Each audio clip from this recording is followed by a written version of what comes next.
La Regione ha i soldi in cassa ma non ci paga, è quanto riporta il lenzuolo, simbolo della protesta dei 16 lavoratori dell'ente di formazione professionale ENFAP, che rivendicano all'ente di appartenenza e dal Dipartimento regionale dell'istruzione e formazione professionale l'immediato pagamento degli stipendi dal giugno 2013 al gennaio 2014, compresa la 13ª.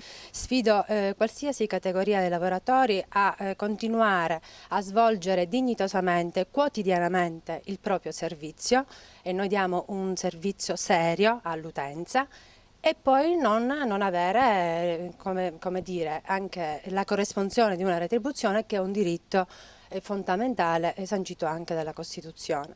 Questo è come se noi fossimo, oggi ci sentiamo ingabbiati tra un'amministrazione regionale che fa dei proclami che poi comunque non corrispondono ad atti amministrativi concreti, e gli enti a cui noi apparteniamo, che tra procedure burocratiche molto farraginose, insomma, alla fine chi paga ed è vittima di questo sistema è solo ed esclusivamente il lavoratore. Inoltre rivendicano la formulazione urgente di un bando che garantisca il rispetto del contratto collettivo nazionale di lavoro.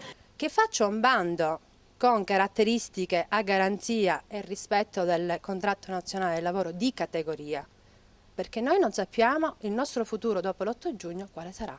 Dal mese di dicembre voi avete attivato quali corsi? Noi abbiamo attivato corsi ad Agrigento e anche corsi nel comune di Palma di Montechiaro, rispondendo ad una domanda del territorio che ci chiedeva corsi di qualificazione professionale, che noi a tutt'oggi portiamo avanti con grande impegno, con grande professionalità, solo ed esclusivamente sulle nostre spese. E sareste casomai disposti a continuare a lavorare con uno stipendio ridotto? Nella maniera più assoluta no, la flessibilità cominciano a farli i livelli alti della gerarchia di potere.